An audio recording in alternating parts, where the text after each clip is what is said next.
Thanks very much, Francesc. I just want to give a few words of background to this study, a brief word on process, and then I will attempt to summarise some of the key findings of the report, and then I'll hand over to Alison for some comments and reflections on suggestions we've made about how to manage the integration process more effectively in future. So to start, in terms of background, the debate on the impact of UN integration on humanitarian space has continued for over a decade, since its earliest iteration in the late 1990s and the early 2000s. This debate intensified after the issuance of the 2008 Secretary-General's decision on integration, which required the policy to apply in all contexts where the UN has a peacekeeping or special political mission and a UN country team.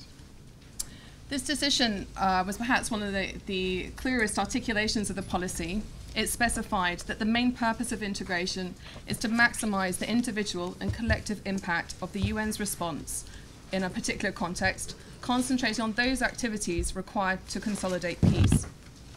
It also stressed that an effective strategic partnership should exist between the UN mission or office and the UN country team under the leadership of the Special Representative of the Secretary-General to ensure that all components of the UN system are operating in a coherent and mutually supportive manner and in close cooperation with other partners such as international NGOs and host governments. Importantly, it also explained that country-level arrangements can take different structural forms, but as a minimum, all integrated presences should include a shared objective, closely aligned or integrated planning, agreed results, and agreed mechanisms for monitoring and evaluation amongst UN components. It also asserted that UN integration arrangements can yield significant benefits for humanitarian operations and that they should take full account of recognised humanitarian principles, allow for the protection of humanitarian space, and facilitate effective humanitarian coordination with all humanitarian actors. I won't go into further detail, but the development of this policy obviously is quite lengthy. If you want more details, please refer to Chapter 2 of the report. In 2010, the UN Integration Steering Group, which includes UN departments, agencies, funds and programs, agreed that in order to move the debate on integration and its relationship to humanitarian space forward in a more constructive manner, they should commission an independent study that would gather evidence from the field on the actual impact of UN integration on humanitarian space. The Simpson Centre and the Humanitarian Policy Group were approached by DPKO, the Department of Political Affairs, and OCHA, specifically because of our respective expertise in peacekeeping in the case of Stimson and humanitarian affairs in the case of HPG, and we were asked to undertake the study jointly between us. The terms of reference for the study were provided by the Integration Steering Group, and we were asked to look at 5 key areas of humanitarian space, namely the safety of humanitarian workers, humanitarian access, engagement of humanitarian actors with non-state actors, the perception of humanitarian workers, and humanitarian advocacy. We were not asked to consider or to evaluate UN integration per se, but rather we were asked to undertake 3 main tasks. The first was to analyse headquarter and field practices to document positive and negative impacts of UN integration on humanitarian space. The second was to establish a shared understanding of the risks and opportunities which UN integration presents, and that was a shared understanding amongst the range of actors from the peace and security community and the humanitarian community.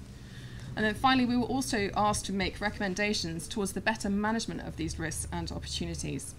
In terms of the process, I'd like to think that it was very consultative. It involved most of the UN agencies, funds and departments, the Interagency Standing Committee, and NGO consortia.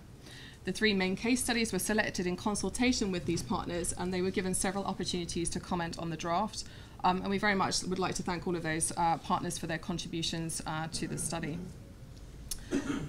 In terms of our general findings, perhaps one of the central findings is that the positions on UN integration remain quite polarised. Some UN agency staff are deeply sceptical that UN integration can benefit humanitarian action, and some in the NGO community are opposed to UN integration on principle, particularly in conflict situations.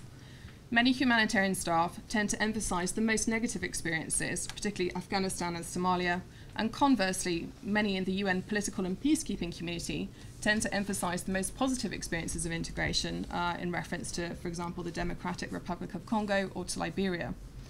These actors also question at times some of the humanitarians' concerns on the basis that no real evidence has been provided to substantiate them.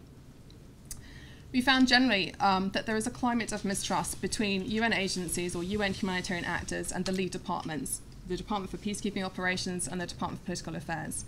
and that more broadly there is a climate of mistrust between the NGO community and the UN. We felt that this was hugely problematic and is undermining the spirit in which UN integration is meant to be pursued, its implementation in practice in many contexts, and the objectives that it seeks to achieve. In terms of the impact on humanitarian space,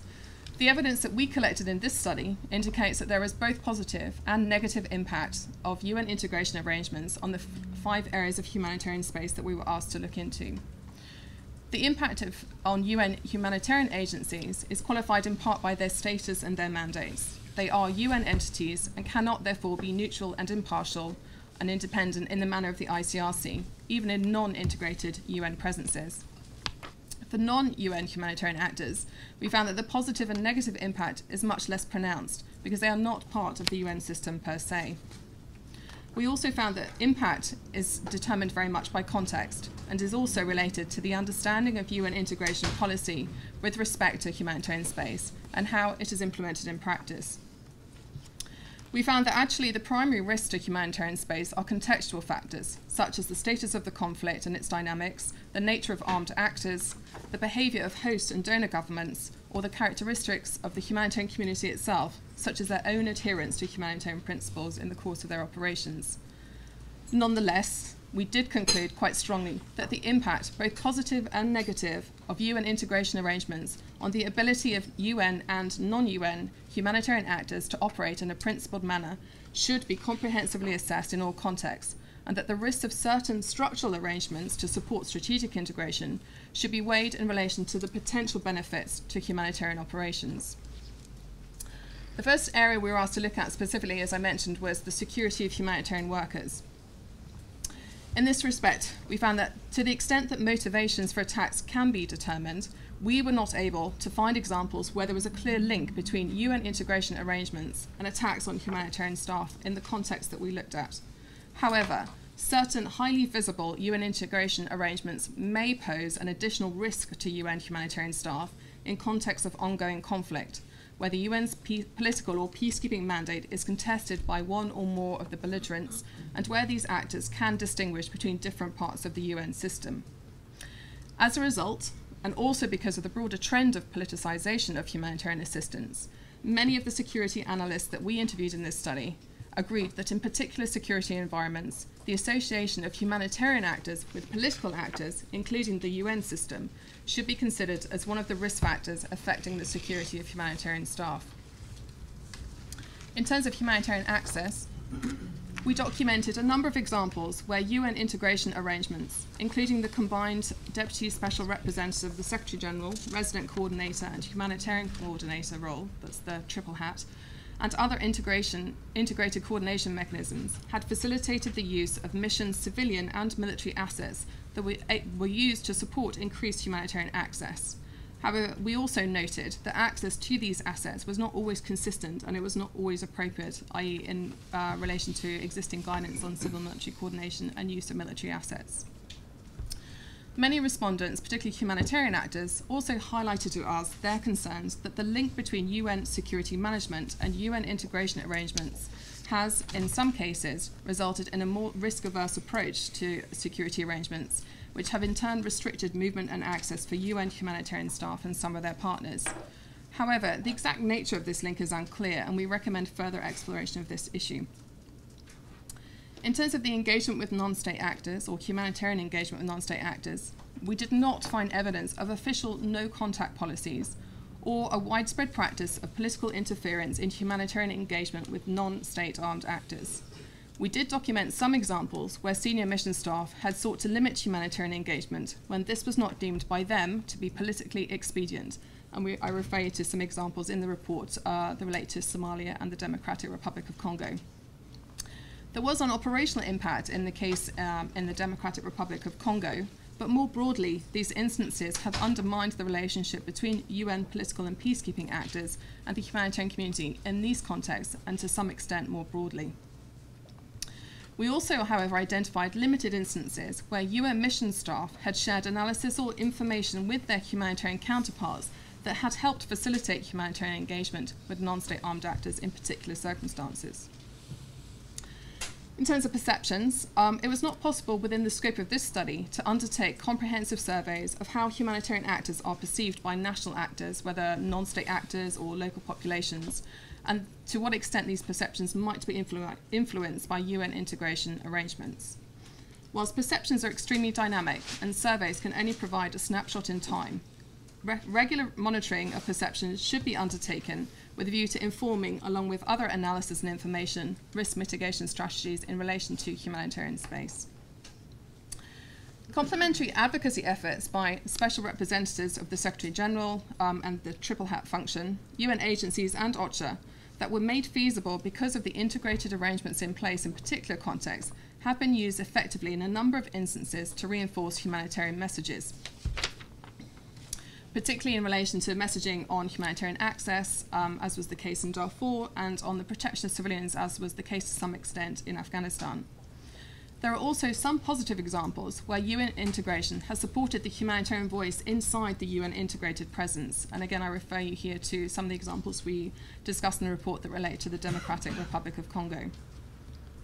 We also, however, documented a few examples where UN mission staff either sought to limit humanitarian advocacy, for example in Somalia, or were reluctant to undertake such efforts themselves, even where they had a comparative advantage. These examples were not widespread, but they did have some operational impact in particular circumstances, and more broadly, again, undermined the relationship between humanitarians and the mission.